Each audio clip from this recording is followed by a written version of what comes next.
Bonjour. Je vais commencer par m'exprimer de la part du Seigneur Jésus sur l'information concernant le divorce d'un frère qui est chantre, qui s'appelle Bakenda. Ouais, si vous faites attention aux publications qui passent par ma page Facebook, j'ai fait un commentaire là-dessus, sur le divorce frère que quelqu'un a posté. Alléluia. Alors, je suis parti sur Internet ce matin, je me suis renseigné, et effectivement, le frère a divorcé de sa femme qu'il venait d'épouser. Vous voyez, il a divorcé de sa femme qu'il venait d'épouser pratiquement, d'après ce que j'ai lu, au bout d'un an de mariage. C'était un jeune frère, alléluia, qui est chantre. Donc, il a divorcé de sa femme pour cause d'infidélité de cette dernière. Alors, donc, j'aimerais dire ceci par rapport à cette affaire de divorce.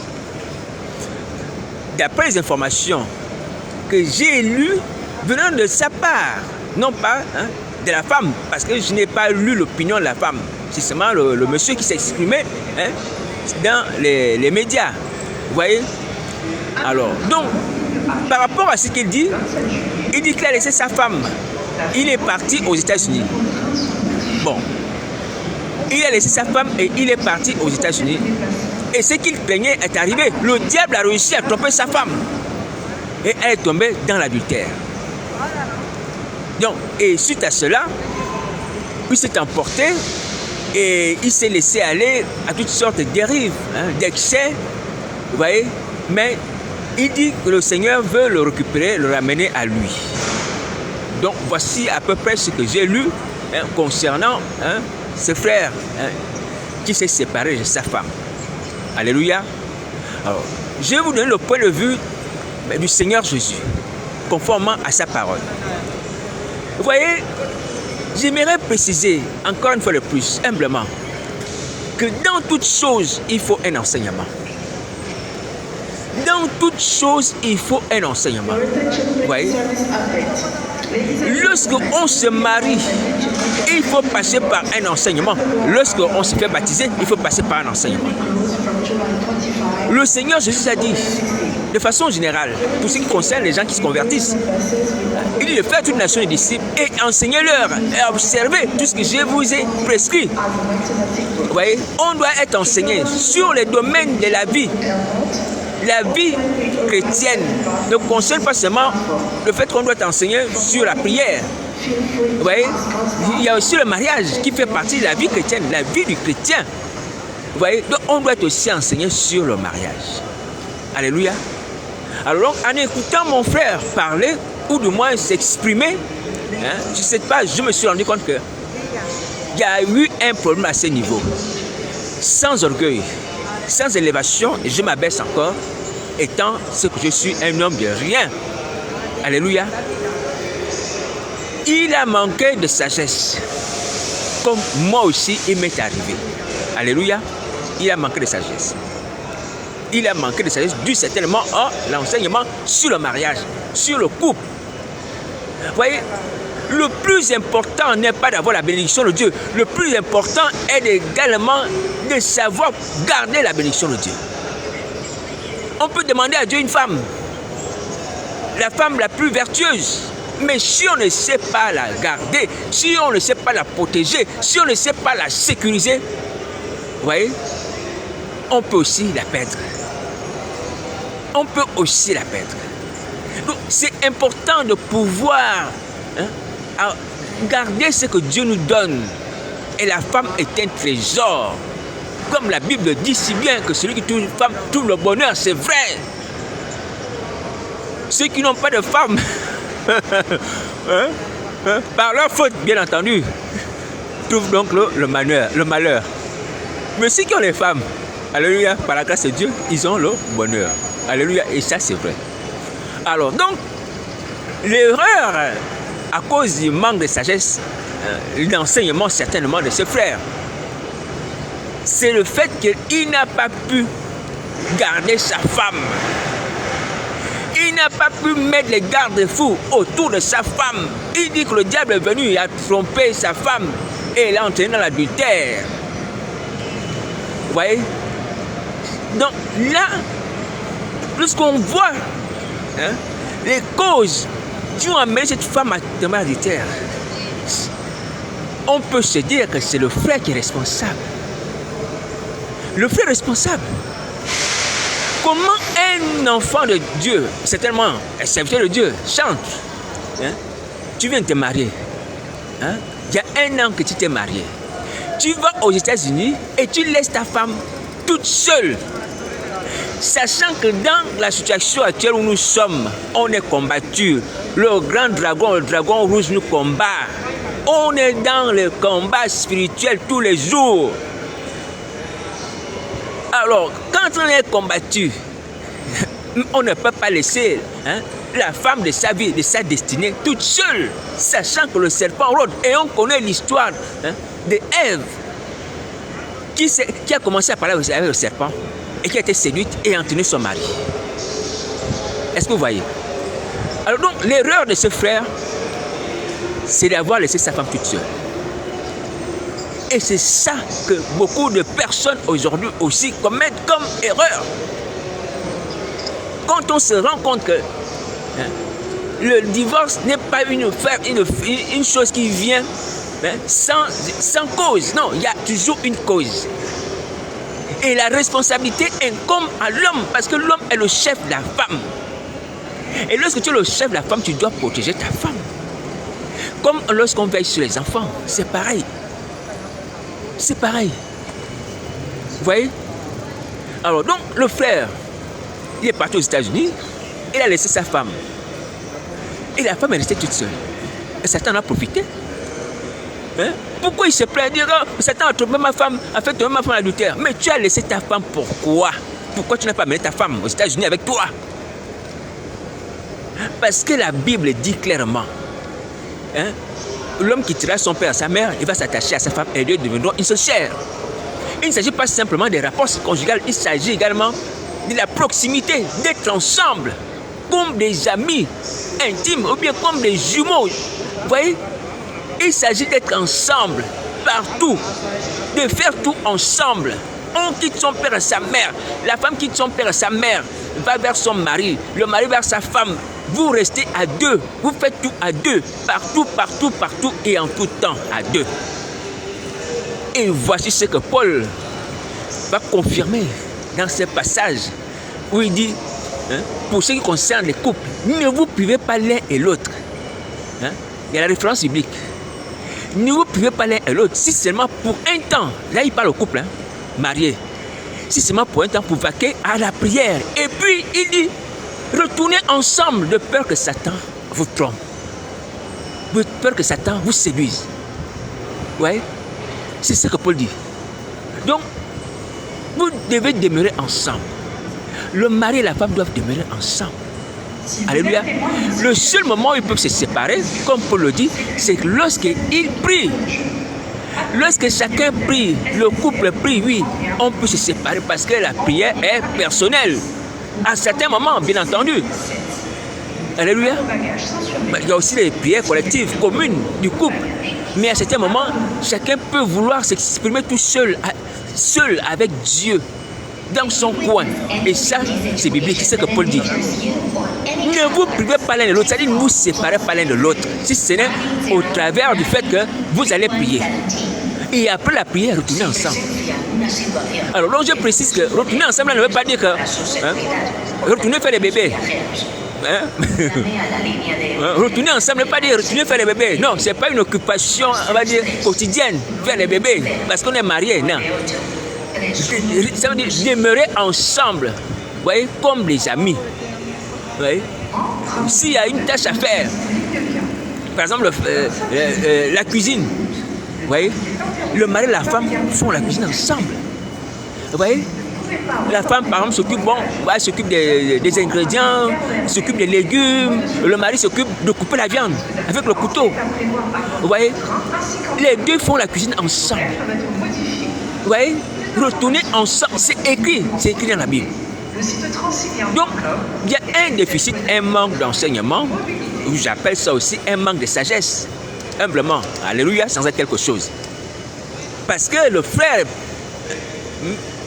naïf, comme beaucoup d'entre nous, moi aussi, on croit que bon, la personne, je me mets à sa place.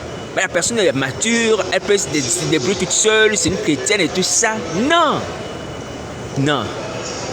À cause du contexte de la guerre spirituelle que Satan nous mène, déjà, hein, ça nous amène à être vigilants.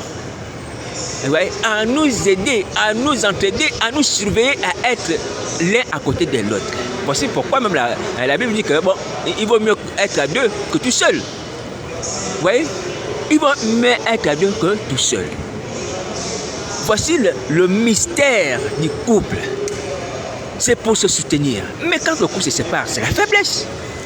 Vous voyez, une équipe qui est séparée, c'est une équipe qui perd. Mais une équipe qui est unie, rassemblée, c'est une équipe qui gagne. Donc voici la première erreur du frère. Donc il ne faut pas déjà dire que ma femme m'a trompé, elle te met l'adultère, et tout ça, et tout ça, et tout ça. Non. Frère, je ne sais pas si tu m'entends. Hein? La première erreur que tu as faite, c'est de laisser ta femme toute seule. Tu es parti aux États-Unis. C'est même pas que tu dis, bon, je m'en vais en week-end, voir ma famille ou pas. Peut-être il y a un décès chez ma famille pour 2 ou 3 jours, quelque chose comme ça, de très bref. Non, tu vas aux États-Unis, certainement pour un long séjour. Ouais. Et tu laisses ta femme comme ça. Satan qui rôde comme un lion rugissant, qu'est-ce qu'il fait? Il profite de l'occasion. Surtout, c'est un mariage chrétien. Et ça fait partie des cibles de Satan, de tous les mariages chrétiens. C'est ça son objectif. Il planifie ça tout, enfin je ne vais pas dire tout le temps, mais ça fait partie de ses objectifs. On a les divorces dans l'église, ça ne vient pas comme ça. Parce que quelque part, il y a un cerveau qui réfléchit dans les ténèbres. Hein? Il se dit, comment je vais faire en sorte que les chrétiens divorcent? Comment je vais faire en sorte que les chrétiens divorcent? Et ça arrive, paf. Parce qu'on ne prend pas en compte que l'ennemi nous guette, il nous observe. Ouais, il veut nous faire échouer. Même dans les choses pour lesquelles nous sommes enseignés, nous avons des révélations, nous avons des exemples. Nous avons des passages bibliques qui nous édifient. Mais on tombe encore.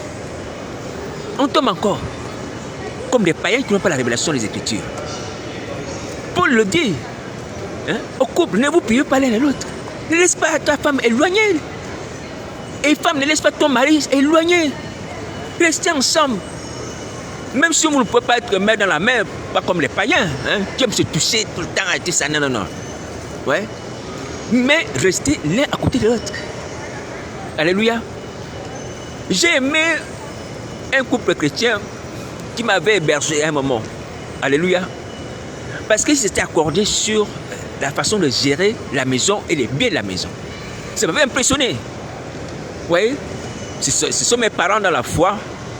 Alors là, j'avais demandé à ma maman dans la foi de me prêter, je pense que c'était une cassette, quelque chose comme ça, à écouter.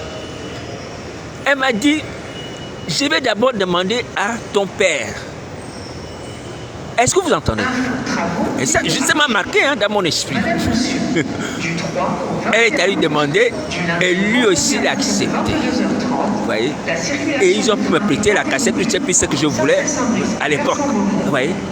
Donc même lorsqu'on s'adresse à la femme, vous demandez un service, ou un prêt, peu importe, la femme doit d'abord demander à son mari. Il y a quelqu'un qui m'a demandé telle ou telle chose. Il y a le frère qui m'a demandé telle ou telle chose. On ne dit pas que cette chose est insignifiante. Je peux donner la solution ou je peux donner la réponse tout seul. Non. On demande toujours le point de vue de l'autre. C'est pareil comme le mari. Hein? Il sort avec sa femme. Même s'il rencontre un mendiant qui lui demande l'argent, il dit, chérie, il y a un monsieur là qui me demande l'argent. J'ai fait comment? La femme dit, bon, donne. Et il donne. Alléluia. Voilà, il faut s'accorder surtout, être ensemble. C'est ce que Dieu veut. Voici les vrais couples. Hein, que Satan n'arrive pas à séparer et ne peut pas séparer. Satan ne sépare pas ceux qui sont ensemble. Alléluia. Donc ça c'est la faiblesse que le frère a manifestée dès le départ. Hein? Un an de mariage, tu te sépares avec ta femme. Certes, bon, si c'était quelque chose d'urgent, je comprends. Mais il fallait amener ta femme en voyage, mon frère, si tu m'entends. Et pour toutes les autres personnes, c'est pareil. Hein? Donc, n'oubliez pas le contexte dans lequel nous sommes. Je vous le dis, je le redis. Nous sommes dans un contexte de guerre. Moi, aujourd'hui, je suis attaqué. À peine je ferme les yeux, paf, le diable m'attaque, m'agresse, bagarre dans mon sommeil. Ce matin même. Vous voyez? Il promet de me taper. Je lui ai répondu aussi, par la grâce de Christ. Vous voyez? Donc nous sommes dans un contexte de combat spirituel permanent. Combat spirituel permanent. Combat spirituel permanent. C'est écrit et nous vivons ça. Et le mariage est une cible privilégiée de Satan, le diable. C'est dommage, je vous assure, c'est dommage. Pour nous, surtout les évangéliques, nous qui passons beaucoup de temps dans les enseignements, la méditation de la parole de Dieu, on n'applique pas ce qu'on lit, on n'applique pas ce qu'on apprend. C'est pas vrai. Que Dieu nous aide. Vous voyez, j'avais pensé à faire une chose à peu près de ce type. Une série d'enseignements clés de l'Église. Bon, je suis en train de faire certaines choses. Vraiment des enseignements fondamentaux. C'est-à-dire quand la personne donne sa vie à Jésus, c'est que la personne doit savoir dès le départ. Par rapport au baptême, par rapport à la Sainte Seine, tout ça. Il faut une série d'enseignements comme ça. Tu as un gros cahier qu'on donne ça aux nouveaux convertis. Sur le mariage, on donne aux nouveaux convertis les conseils qu'il faut. Sur le célibat, tout ce qu'il faut comme enseignement sur le célibat, on donne ça aux nouveaux convertis. C'est-à-dire qu'on fait comme une encyclopédie. Alléluia. Plus que quelqu'un donne sa vie à Jésus, on donne cette encyclopédie-là. Ce sont les enseignements bibliques. Voilà. Donc, ce n'est pas une seconde Bible, ce sont les enseignements bibliques. C'est-à-dire qu'on a juste pris des thèmes et dont on a justifié par la parole de Dieu. Le Seigneur Jésus dit enseignez-leur. Donc on peut enseigner les gens au travers de la Bible en écrivant aussi des livres où les paroles bibliques accréditent ce que la Bible dit, ce que le Seigneur Jésus dit. Il n'y a pas de falsification. Est-ce que vous entrez? Vous voyez? J'avais pensé à ça. Vous voyez? Mais je le dis humblement, je ne suis pas pasteur. Je ne suis pas pasteur d'une église. C'est la volonté de Christ. J'accepte d'être ce que je suis, étant un homme insignifiant, de pouvoir parler en son nom à l'église, de nous alerter tous par rapport à la fin des temps pour que nous puissions être enlevés. Alléluia. Mais si j'avais été pasteur, par la grâce de Christ de Nazareth, j'aurais fait ce genre de choses. J'aurais fait ce genre de choses. Alléluia. Parce qu'il y a des choses que les gens ne savent pas, mais qui font de même. Vous voyez? Que les gens qui se marient, mais parfois, ils viennent juste demander la bénédiction de l'église. À l'église de Paris, j'ai entendu une chose comme ça. Les gens sont mariés, mais je ne sais pas s'ils ont invité même les chrétiens. Comme si tu entendais une information sur TF1. Comme ça. Je dis, mais c'est pas possible. Mais un mariage chrétien, un mariage d'un couple chrétien, mais ça concerne tout le monde. Toute l'église doit bénir ce couple-là. Toute l'église doit être au courant. C'est une affaire familiale. Non, on se marie en privé, et puis on annonce aux gens, telle ou telle personne sont mariées, ils ont fait la cérémonie, ils ont fêté le mariage et tout ça. Vous voyez? Et on a les conséquences aujourd'hui. On a les conséquences des divorces, pilules. Les divorces, pilules. À gauche, à droite, les divorces. Alors donc, par rapport à l'affaire du frère Bakenda, donc la première erreur qu'il a commise, c'est d'avoir laissé sa femme toute seule. Donc, pour ceux qui sont mariés et ceux qui désirent se marier, les hommes comme les femmes, ne laissez pas vos conjoints tout seuls. Faites comme ce que Paul dit.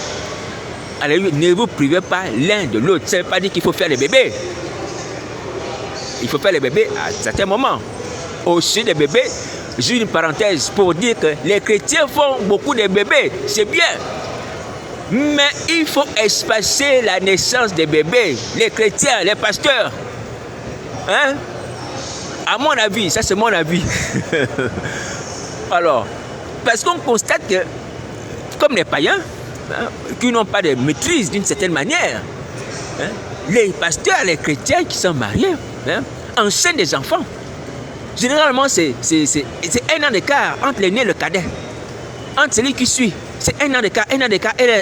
Ça veut dire que la femme n'a même pas eu le temps de pouvoir se reposer, de permettre que sa santé, que son corps puisse se raffermir. Donc, à peine elle a fini d'allaiter, bon, c'est vrai l'enfant, ou peu importe, elle a encore pris une autre grossesse. 1 an. après, un an après. Non, non, non, non, non. Ça, c'est mon avis. Et cet avis est logique. Alléluia. Non. Déjà, à cause du fait que nos sœurs, les gens qui sont mariés, qui ont des femmes, alléluia, sont des êtres humains qui ont des corps. Hein? Et tomber enceinte, j'assure que c'est beaucoup de responsabilités. Et c'est une épreuve. Oui? La fatigue, le fait de cracher, toutes ces choses-là, voilà. Donc, c'est une épreuve. Donc si les couples, surtout les hommes, hein, vous pouvez épargner un peu vos femmes de ces épreuves-là à répétition comme ça, ou du moins en faisant des pauses plus ou moins longues. Alors, ça veut dire qu'il faut espacer les enfants après 2 ans ou après 3 ans.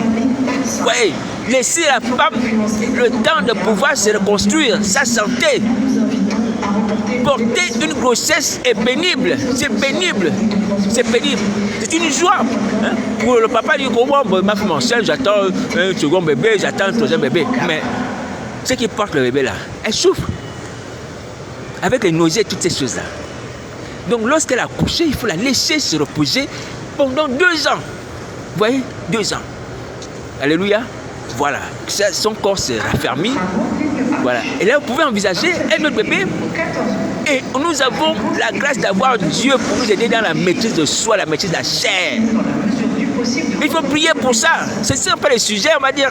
Ah, mais non. Et comment Dieu va nous aider dans la prière? Non. Même dans des prières intimes, il faut prier. Dis Seigneur Jésus, hein, aide-nous à pouvoir nous maîtriser, à ne plus rajouter les enfants dans la situation actuelle. Il va agir. Retarde la fécondité de ma femme. Permet que ma femme puisse ne pas tomber enceinte pendant ces 2 ans. Donne-nous vraiment la maîtrise de soi. Mais si il y a comment dire ça? Il y a des solutions.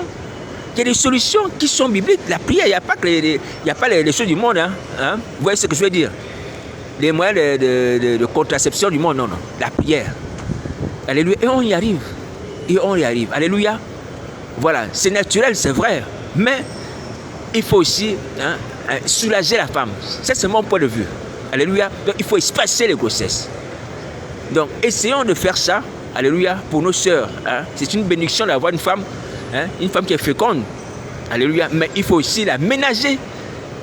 Et parfois, les hommes, je ne sais pas, si vous aidez même vos femmes lorsqu'elles ont des bébés nourrissons, voyez, combien de temps vous passez avec des bébés, je ne sais pas. Voyez. Elle porte déjà l'enfant pendant 9 mois, elle va s'en occuper quand l'enfant va naître et tout ça. Généralement, la plupart du temps, c'est la femme. Voyez.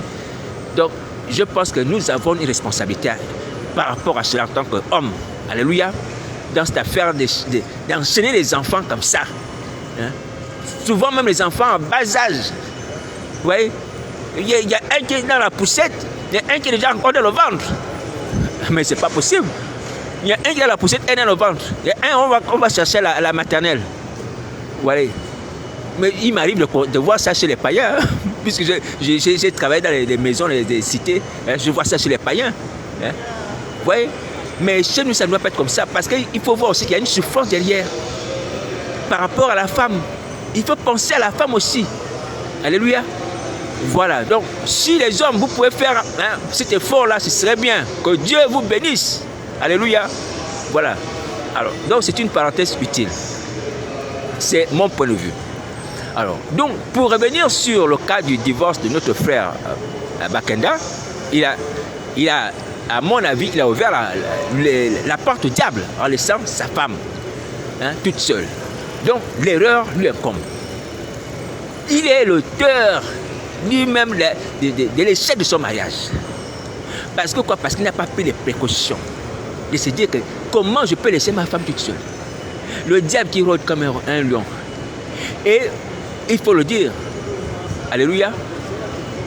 Aujourd'hui encore, si les hommes dans l'église ou même ailleurs, ils sont convoités par des êtres humains animés par des mauvais sentiments.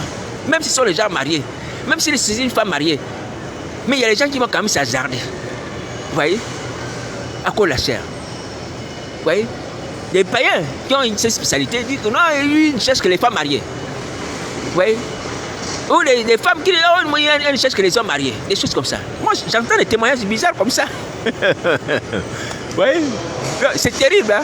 C'est terrible. Les passions qui animent les êtres humains sont terribles. Comment quelqu'un peut simplement avoir possible les hommes mariés? Comment quelqu'un peut avoir possible les femmes mariées? Vous voyez, ça, dans ce monde, ça existe. Alléluia.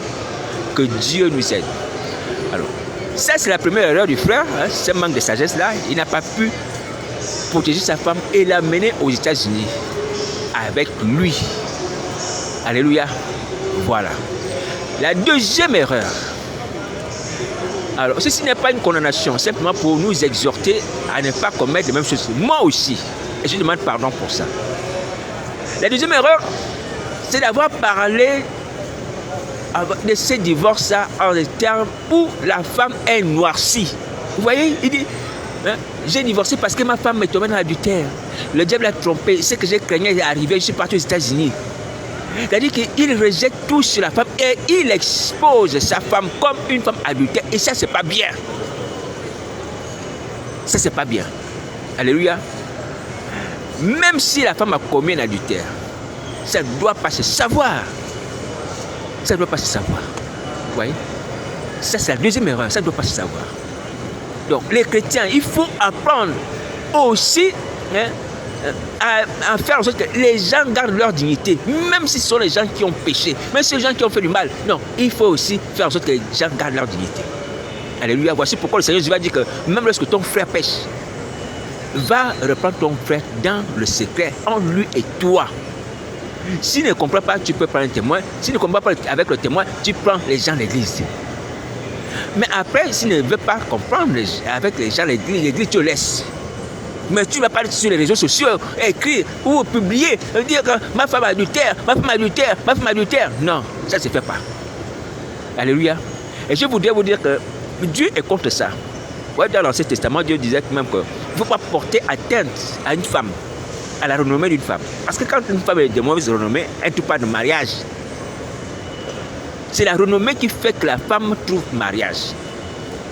Parce que lorsque, même dans la Bible, ou dans certaines traditions africaines, lorsque les parents des jeunes garçons qui veulent épouser une femme, ils se renseignent d'abord sur la renommée de cette femme. Vous voyez, ce qu'on pense d'elle, son comportement, vous voyez, son image. Vous voyez. Et là, pour ce qui concerne la femme, c'est difficile. Lorsqu'elle est déjà exposée comme ça, qu'elle trouve encore un mari, quelqu'un pour l'épouser. Vous voyez. Alors, donc, ça c'est la deuxième erreur. Comment aurait donc agi le frère? Le frère devait agir comme Joseph. La Bible dit que Joseph était fiancé à Marie. Et lorsqu'il constate que Marie est enceinte, alléluia, et comme c'était un homme de bien, ah Seigneur, que ton nom soit béni, c'est écrit, un homme de bien, il se proposa de rompre secrètement avec Marie. Il se proposait de rompre secrètement, c'est-à-dire sans aviser les gens. Alors, vous voyez, Marie, on est fiancés, voilà, elle a mené une grossesse et tout ça. Non, secrètement, c'est écrit dans la Bible. Vous voyez? Et pendant qu'il pensait à ça, c'est là où un ange est venu lui dire que Joseph ne craint pas de prendre Marie pour épouse. L'enfant qu'elle porte vient de cet esprit. C'est le sauveur du monde. Alléluia. Voilà. Donc, il faut être comme Joseph. Il faut régler les choses secrètement. Il ne faut pas exposer les gens. Il ne faut pas faire honte aux gens, surtout aux femmes ou à la femme. Un homme peut se remarier malgré une mauvaise renommée. Il faut dire, cet homme-là, c'est un homme à femme. C'est un homme infidèle. Mais il peut toujours trouver une femme malgré l'infidélité. Bon, malheureusement, dans ce monde, c'est comme ça. Ouais. Mais une femme, quand on l'a déjà révélée comme femme adultère, vous voyez, c'est difficile. C'est difficile. Il faut la grâce de Dieu. Donc ça, c'est la deuxième erreur. Alors j'espère que ce frère va entendre ces messages. Il ne faut jamais exposer la femme, surtout dans ce genre de domaine-là, le domaine de l'infinité, devant les gens. Jamais. Le publier sur Internet. Ouais. La pauvre. Je la plains. Elle a péché. Ouais. Maintenant, elle est vue comme la femme adultère. Alors qu'il y a beaucoup d'adultères qui sont dans l'assemblée. Il y a beaucoup d'adultères. Les pasteurs, beaucoup sont adultères. Ouais. Mais c'est elle aujourd'hui qui est vue comme la femme adultère dans l'église. Ouais. Bon, je ne cautionne pas l'adultère, mais je veux simplement dire que c'est pas bien d'agir comme ça. Voilà, donc il faut respecter un peu la dignité des gens. Alléluia, même lorsque quelqu'un pêche, il faut respecter sa dignité. Il ne faut pas faire honte aux gens en public. Ça c'est démoniaque, c'est satanique. Vous voyez, comme Satan aime le faire faire à nos frères, hein, qui insultent les pasteurs, hein, les hommes de Dieu qui sont tombés.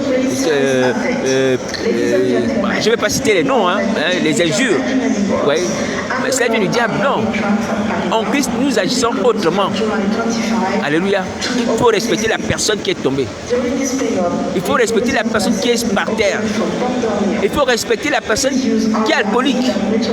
Il faut respecter la personne qui est dans la drogue. Oui. Il faut respecter même le pauvre. Jamais publier les défauts des gens. Jamais faire ça. Jamais faire ça. Vous voyez? Ça, c'est la seconde erreur du frère Bakenda par rapport à cette femme.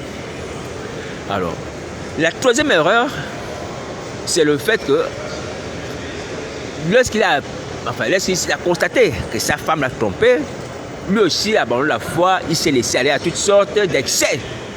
Vous voyez? Donc l'impudicité certainement, ou l'alcool certainement. Vous voyez?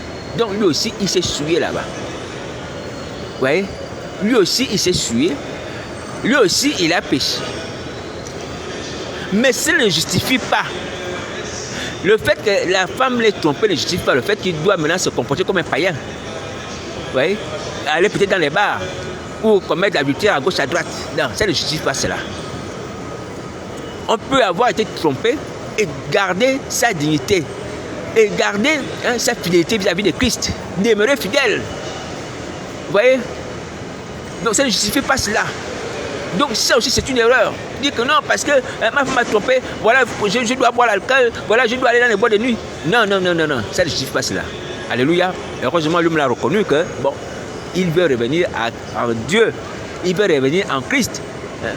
Et il sent que Dieu a besoin de lui. Et il l'aime encore. Voilà. Donc, ça, c'est une autre erreur. On ne peut pas pécher parce que les gens nous ont trompés. Jamais.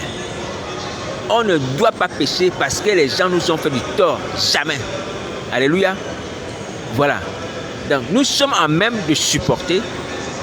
Nous sommes en même de prier le Seigneur Jésus pour nous aider à supporter l'épreuve et pour ne pas sombrer nous-mêmes. Vous voyez? On est différent des gens qui ne sont pas chrétiens. Ici à Paris, par exemple, vous allez rencontrer les gens dans la rue, des sans domicile fixe. Ils vont vous raconter des histoires. Oh, ma femme m'a trompé, ma femme m'a jeté dehors avec les enfants et tout ça. Elle a tout pris, la société, elle a pris la moitié des biens et tout ça. Voici pourquoi je suis dehors. Et la personne passe du temps dans l'alcool, dans la cigarette. Vous voyez, à cause du fait qu'il y a eu une déception amoureuse, il y a eu une séparation, il y a eu une infidélité. Vous voyez, ça ce sont les païens. C'est les païens qui agissent comme ça. Mais un chrétien ne doit pas réagir de cette manière. Il se laisser aller au péché. Parce que ta femme t'a trompé, non. Alléluia. Tu gardes la foi en Jésus.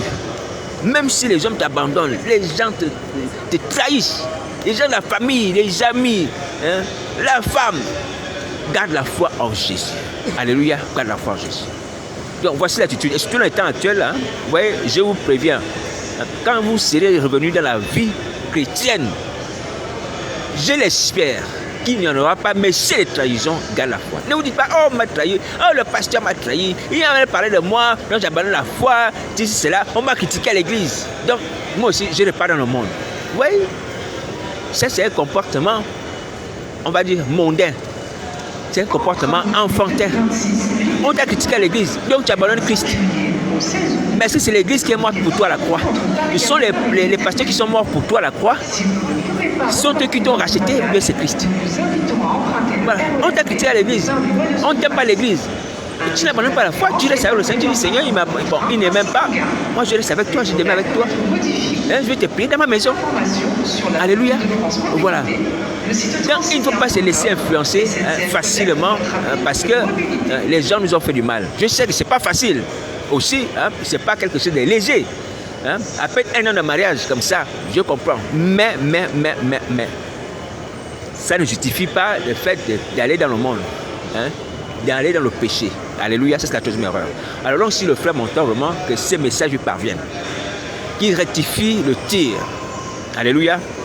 Alors, dans le post que j'ai fait, ou du moins le commentaire que j'ai fait par rapport à cette actualité, la sœur écrivait que le frère n'a pas voulu, il a pardonné, mais il n'a pas voulu garder la femme. Mais il s'est séparé quand même. Bon, je n'ai pas lu l'information, mais je crois que ça doit être vrai. Alors, mais je vais dire une chose, et ce que j'ai écrit de la part du Seigneur, je dis c'est que si la femme a confessé ses péchés, si la femme a renoncé à cette relation-là, alléluia, elle doit être pardonnée. Alléluia, elle doit être pardonnée. Si nous confessons nos péchés, le Seigneur Jésus dit, il promet nous pardonner, il purifie toute iniquité. Donc elle a confessé son péché d'adultère. Elle doit être pardonnée, son mari doit pardonner, le frère Bakenda doit pardonner et récupérer sa femme. Le mariage doit continuer. Sinon, ce sera pour le Seigneur une répudiation. Une répudiation, on va dire une répudiation injustifiée. Vous voyez? Même s'il peut avoir, je le sais pour les hommes, un peu l'honneur qui est bafoué, on se sent un peu humilié, quelqu'un a corrompu sa femme, quelqu'un a dragué ta femme, il a réussi à sortir avec ta femme, et la personne, tu la connais peut-être aussi. Ah, c'est pas les choses à rire, je sais que c'est pas facile. Alléluia. C'est pas grave, il faut vivre avec ça. Elle s'est repentie. Alléluia. Elle était purifiée par le sang de Nazareth. Et elle a brisé la relation. Tu récupères ta femme. Alors, ce que tu peux faire, si peut-être c'est un voisin qui l'a fait, vous déménagez. Pour quitter le quartier, vous allez ailleurs. Alléluia. Pour que le monsieur, tu ne puisses plus le croiser. Vous voyez? Ouais. Donc, vous déménagez. Vous allez ailleurs. Mais toi, devant Dieu, tu fais ta part. Tu dis, bon, elle a péché, tu sais, elle s'est repentie, elle a demandé pardon. Elle a brisé la relation. Voilà, bon, je la récupère, je fais ma part, Seigneur. Et le mariage devient sanctifié à cause de la repentance de la femme. Et ta repentance aussi par rapport à tes péchés qui ne sont pas ceux de l'adultère. Parce que tous aussi nous péchons d'une certaine manière. Même au travers de la langue. Alléluia. Voilà, donc si cela s'avère que le frère a refusé de continuer avec sa femme, malgré le fait que la femme a demandé pardon, là aussi c'est une quatrième erreur. Et là je dis que là nous sommes dans un péché. Parce qu'il y a une différence entre erreur et péché. L'erreur c'est le fait de se tromper même en voulant faire ce qui est bien. Vous voyez, on se trompe en voulant faire ce qui est bien. Mais le péché là c'est la transgression de la loi. C'est-à-dire que quelque chose qui est déclaré que c'est interdit, toi tu fais le contraire. Là, c'est un péché. Pourquoi? Parce que le Seigneur dit, pardonnez et comme vous sera pardonné. Si vous ne pardonnez pas aux hommes leurs offenses, le Père Céleste ne vous pardonnera plus. Il ne va pas vous pardonner. Donc, si le frère refuse de pardonner et de reprendre sa femme, il est coupable. Je l'ai écrit et c'est vrai. Parce que lorsqu'on pardonne, qu'est-ce qui se passe? On récupère la personne. On ne peut pas dire je t'ai pardonné, bon, va vivre ta vie ailleurs. Non, je dis pour ce qui concerne la femme. Parce que la femme, c'est une partie de toi, comme on dit, sa moitié. Vous voyez? Donc tu dois vivre avec elle. C'est pas un ami avec qui tu t'es séparé. Tu dis bon, on a arrangé l'affaire, chacun vit de son côté, il n'y a pas de problème, on peut s'appeler et tout. Mais la femme, c'est pas comme ça. La femme, c'est la chair de sa chair, l'os de ses os. Donc on ne peut pas dire que même si j'ai pardonné, je ne peux plus la récupérer. Non. Non, non. D'après ce que j'ai lu, bon, s'il a pardonné ou il n'a pas pardonné, mais il a refusé de récupérer la femme. Non. Tant qu'elle a confessé ses péchés, elle a brisé la relation d'adultère. elle n'est plus coupable. Vous voyez? Et le mariage doit continuer dans de telles conditions.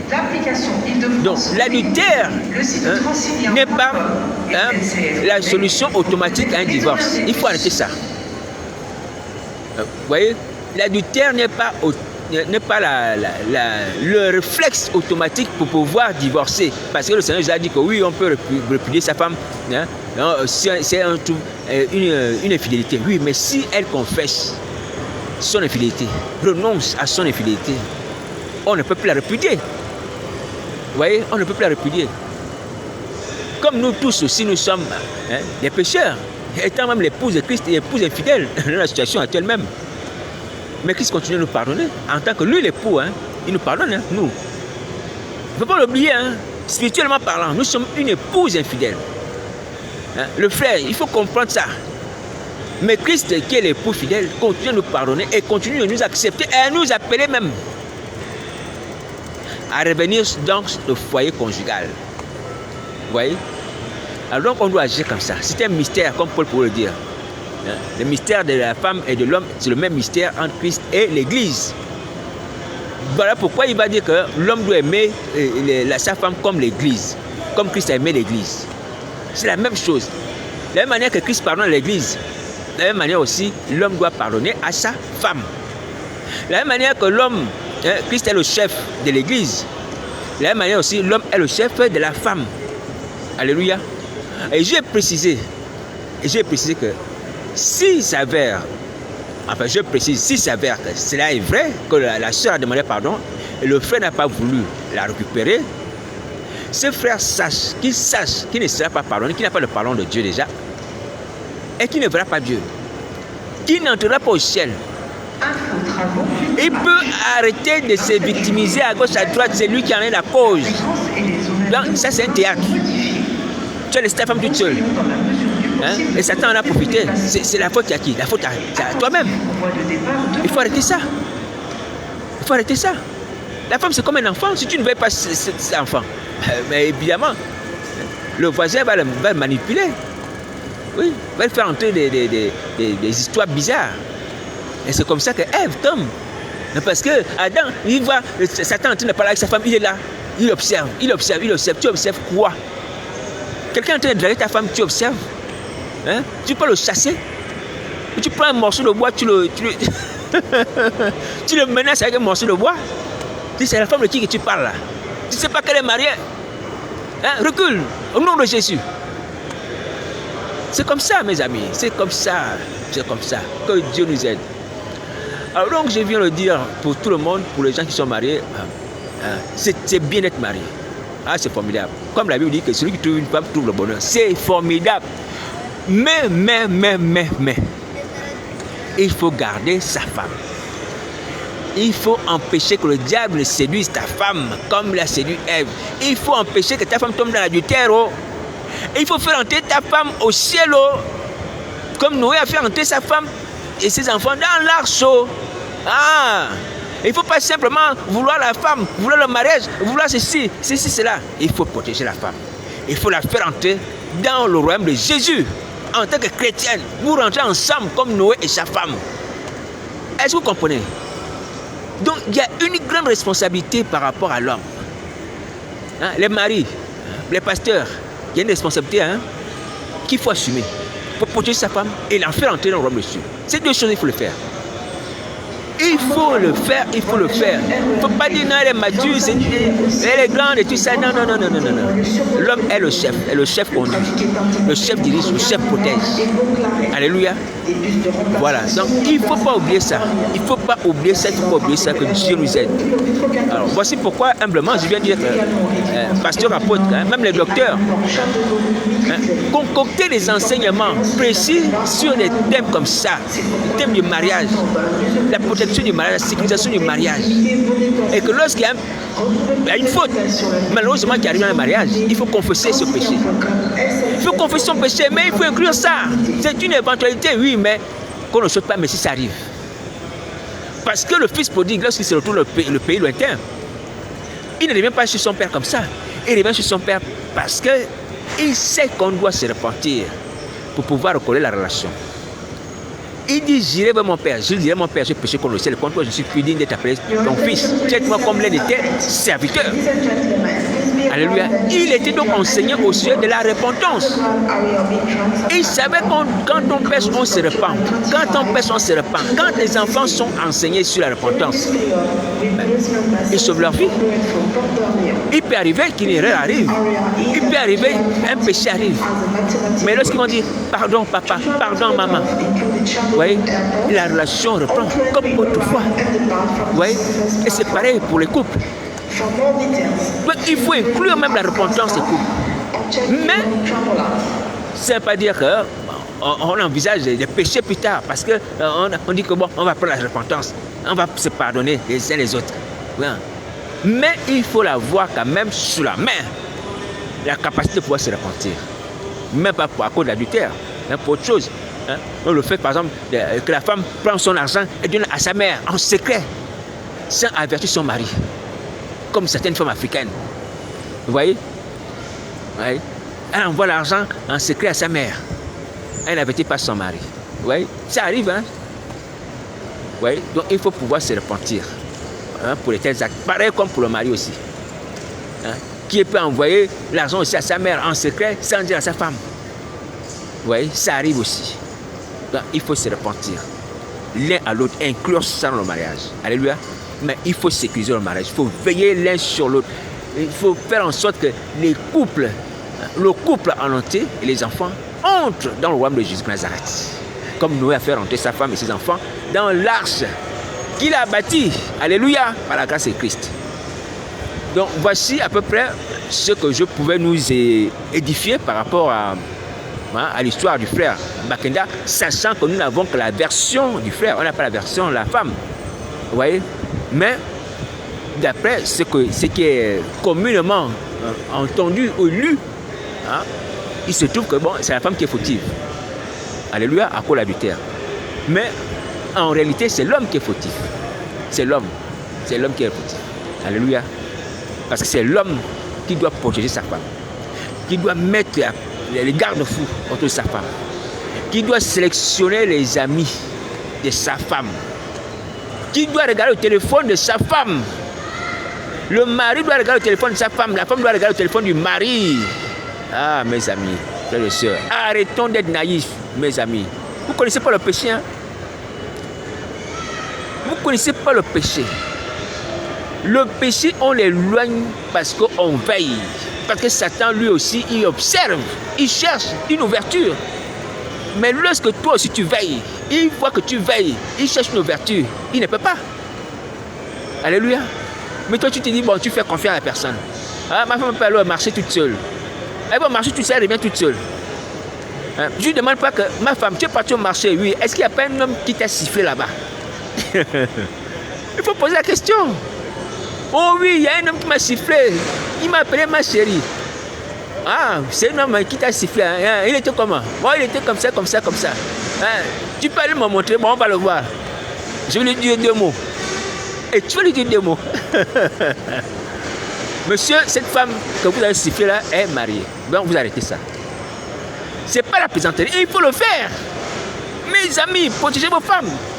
Dites comme ça aux gens qui sifflent vos femmes. Si vous avez identifié qu'il y a un monsieur qui a l'habitude de siffler vos femmes, il faut lui dire ça. Et s'il continue, il faut lui dire que vous exposez la colère de Dieu. Vous voyez? Dieu a frappé. Hein, il y a un roi. Si c'est Pharaon Abimelech à cause de Sarah. Parce qu'elle est plus la femme d'Abraham. Même avec la corde d'Abraham. Dieu va frapper et dire non, non, ça c'est la femme d'Abraham. Il faut rendre sa femme. Hein? Entre Abimelech et Pharaon. Vous me corrigerez. Et sa maison fut frappée d'une maladie, je pense des hémorroïdes, quelque chose comme ça. Est-ce que vous comprenez? Donc il faut défendre sa femme, il faut la protéger. Alléluia. Voilà, voici la parole du Seigneur Jésus. Pour ce qui nous concerne aujourd'hui encore, le même rappel, il faut sortir la captivité satanique. Il faut demander pardon, il faut demander la délivrance au Seigneur Jésus. Et ça va se faire. Prenons conscience, mes amis, notre délivrance est possible. Si Dieu nous donne la vie, c'est parce qu'il sait, il voit qu'on peut s'en sortir comme Manassé. Il y a un exemple biblique qui nous encourage là-dessus. Nous avons l'exemple de Jonas, aussi dans le poisson. Même si vous l'avez dit que Jonas n'avait pas la sorcellerie, Manassé avait la sorcellerie, mais il a prié. Vous pouvez aussi prier comme Manassé. Vous pouvez prier comme Manassé. Il faut faire ça. Il faut faire ça. Alors, il me vient à l'esprit de parler aussi de la sœur qui aime souvent condamner les chrétiennes qui portent les mèches, les chrétiennes qui portent les sous-vêtements du monde. Elle fait des publications et tout ça, je ne vais pas citer son nom, elle va se reconnaître. Elle fait partie de ma liste d'amis. Alors, je voulais l'écrire, mais je n'ai pas eu le temps ou l'ordinateur, je ne sais pas ce qui s'est passé, mais j'espère que tu as écouté ces messages. Alors, j'ai vu que tu as fait un commentaire, où tu as posté un commentaire, où tu parlais de l'organe sexuel de l'homme ou de la femme. Moi, je vais parler dans des termes pudiques. Je ne vais pas utiliser ton langage. Tu as dit que les rapports intimes sont bons. Et tu as utilisé un terme mondain pour dire ça. J'ai voulu faire un commentaire là-dessus. Je pense que j'ai commencé, mais après je suis pas allé au bout. Mais je vais quand même te dire ça. Je sais qu'actuellement, ou peu importe, dans la situation actuelle, toi et toutes les autres personnes sont captives. Alléluia. Mais de grâce, si vous voulez sortir de la captivité, ce n'est pas la manière d'utiliser également les armes du diable. Le langage du diable, pour t'exprimer de cette manière. Tu veux parler des rapports intimes. Mais ce n'est pas dans ces termes-là. Une femme est d'abord quelqu'un de réservé. Dans nos sociétés, de façon générale, la femme est plus réservée que l'homme. Même si aujourd'hui, Satan a tout désorganisé. Vous voyez? Les choses impudiques, généralement, ça sort souvent de la bouche des hommes. Les femmes ne parlent pas des choses impudiques de façon charnelle et mondaine, comme tu as écrit là. Le titre que tu as mis là. Ce titre-là, je vais le citer. Tu dis que le sexe est bon. Tu dis le sexe est bon. C'est ce que tu as dit. Le sexe est bon. Tu penses qu'une chrétienne, bref, on va dire chrétienne, sans te minimiser, sans te mépriser, une chrétienne qui veut parler de ce genre de choses, elle va mettre un titre comme ça. Le sexe est bon. Oui, mais ça choque. Si tu veux parler des rapports intimes, tu peux dire que, bon, les rapports intimes sont agréés par Dieu. Il y a une façon de s'exprimer. C'est ce que Paul reproche aux jeunes veuves. Il va dire que les jeunes veuves sont poseuses, intrigantes, disant ce qu'il ne faut pas dire. C'est écrit. Ce passage biblique, je voulais te le faire lire. Le comportement des jeunes veuves. Elle dit ce qu'il ne faut pas dire. Vous comprenez comment Paul s'exprime? C'est-à-dire qu'elle parle de l'impudicité. Vous voyez, ouvertement. Et c'est dans la formule de Paul, il dit, elle dit ce qu'il ne faut pas dire. C'est pour parler de l'impudicité. Vous voyez? Et lorsque Paul va parler même des rapports conjugaux, il va dire que l'homme rende à sa femme ce qu'il doit. Vous comprenez comment Paul s'exprime? Que l'homme rende à sa femme ce qu'il doit et la femme rende à son mari. Le corps de l'homme appartient à la femme, le corps de la femme appartient à l'homme. Il ne parle pas comme les païens. Il ne dit pas que la femme... Je ne veux pas dire ça. Je ne veux pas dire ça. C'est pas possible. On ne s'exprime pas comme ça. Il faut être pudique dans la maison de Christ. Dans les choses de Dieu, il faut être pudique. On ne va pas dire que le sexe est bon. Pardonnez-moi les mamans. On ne dit pas ça. Mais j'ai voulu te supprimer. D'ailleurs, j'ai pensé te supprimer. Ma liste d'amis. Il y a beaucoup de choses que je te reproche déjà. En plus de celles-là. Il y a des choses qui sont trop qui sont choquantes. Des dessins que tu mets, des serpents sur la tête, tout ça, tu veux parler des sirènes, des esprits impurs. Des serpents sur la tête, des trucs. Ouais, ça peut édifier. Mais ça dépasse ses bornes jusqu'à choquer. Je t'avais déjà dit. Je t'avais appelé, je t'ai dit ça. Donc arrête un peu. Je vois bien que sur ton profil, tu es voilé, tu as une longue robe et tout ça.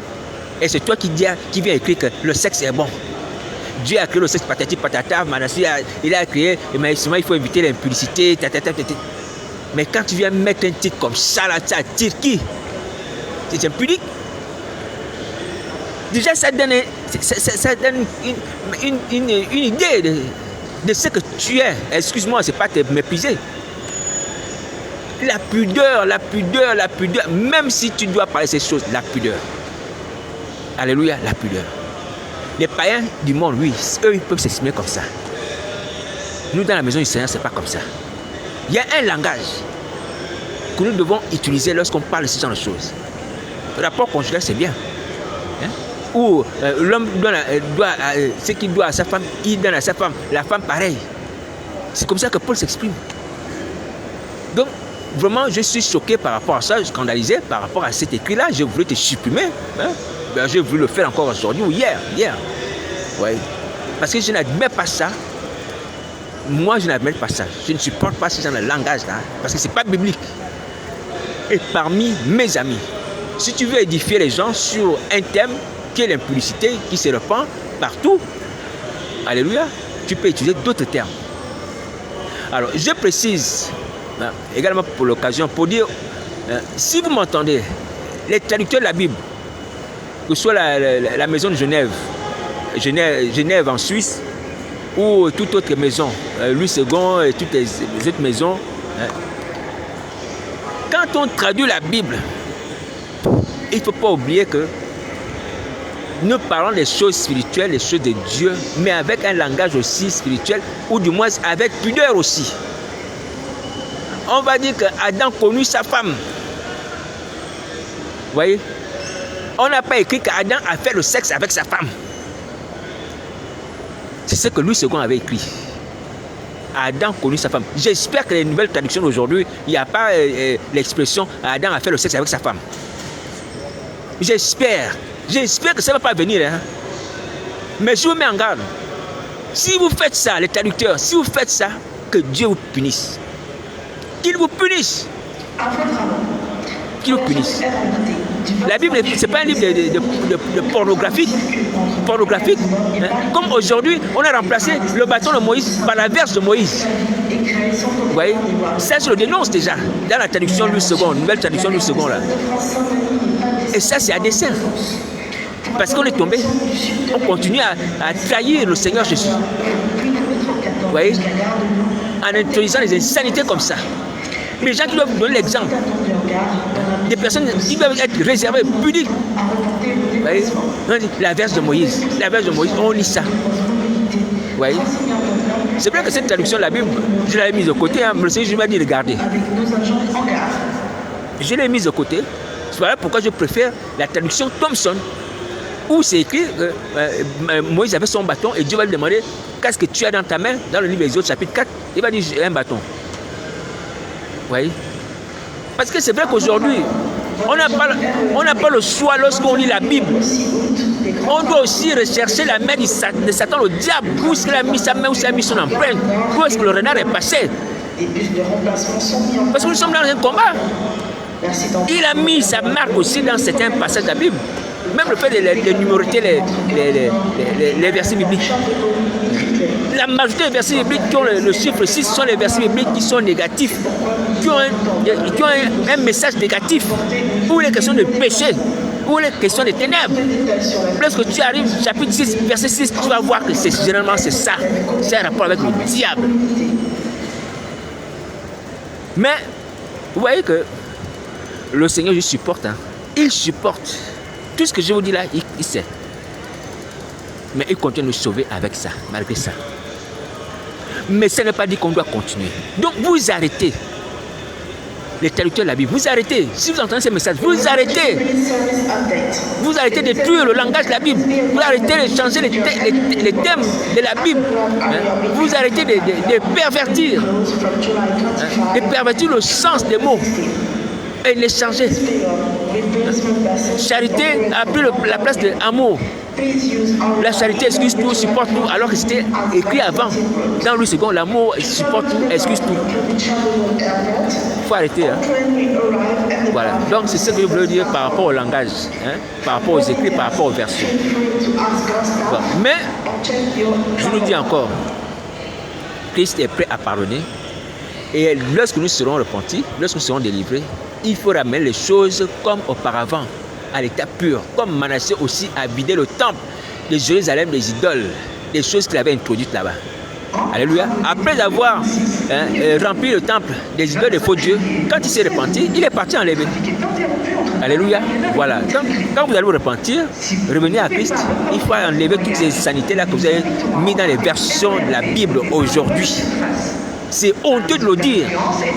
Mais le Seigneur juste continue de nous sauver avec ses Bibles. Je n'ai pas dit les rejeter, non.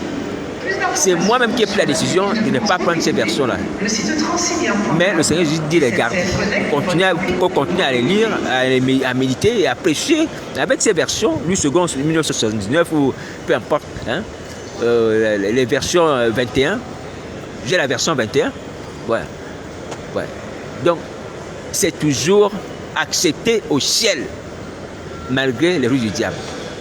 Parce que l'objectif de Satan, c'est d'amener le Seigneur à nous rejeter. Parce qu'on a tout corrompu. La façon de faire le culte, hein, les traductions de la Bible, tout, on a tout corrompu. Tout. Les femmes sont devenues des pasteurs. Hein, les ministères, les femmes sont devenues des pasteurs maintenant. J'ai même vu des vidéos où les enfants prêchent l'évangile. Tout a été corrompu. Mais Christ pourtant ne se décourage pas. Il continue toujours à nous aimer et à vouloir notre salut. Alléluia. Et tout peut revenir comme auparavant. Parce qu'il est la résurrection et la vie. Alléluia. L'église ne va pas disparaître. Elle ne disparaîtra pas. La vraie église, la vraie doctrine ne disparaîtra pas. Malgré les ruses du diable, les attaques sataniques, hein, malgré nos compromissions, Christ va remettre toujours les choses en place. On va la rebâtir sur les ruines anciennes. Alléluia. L'église sera encore debout. Le fondement va demeurer comme Paul dit, poussé par le Saint-Esprit. Donc, il y a un encouragement à cela.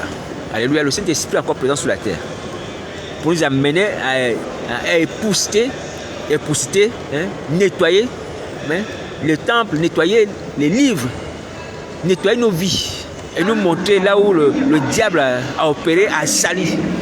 Alléluia. Et ôter nous-mêmes nos vêtements sales et refléter Christ.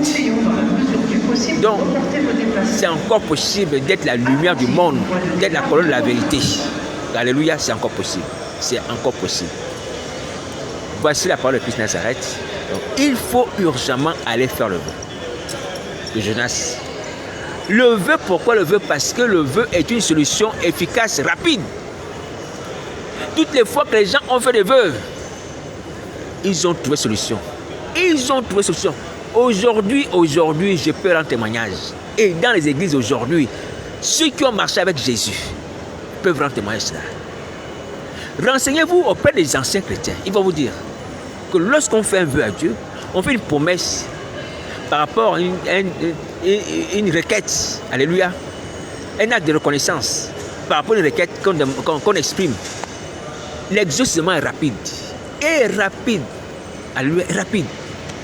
Donc voici pourquoi le Seigneur nous invite à faire le vœu comme Jonas. Jonas qui promet le sacrifice avec une action de grâce.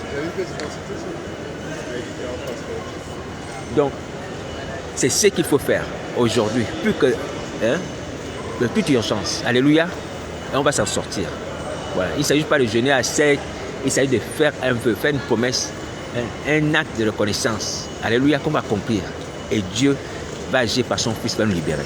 Nous serons affranchis. Voici la parole de Christ. Dépêchez-vous parce que le temps passe. Bon courage.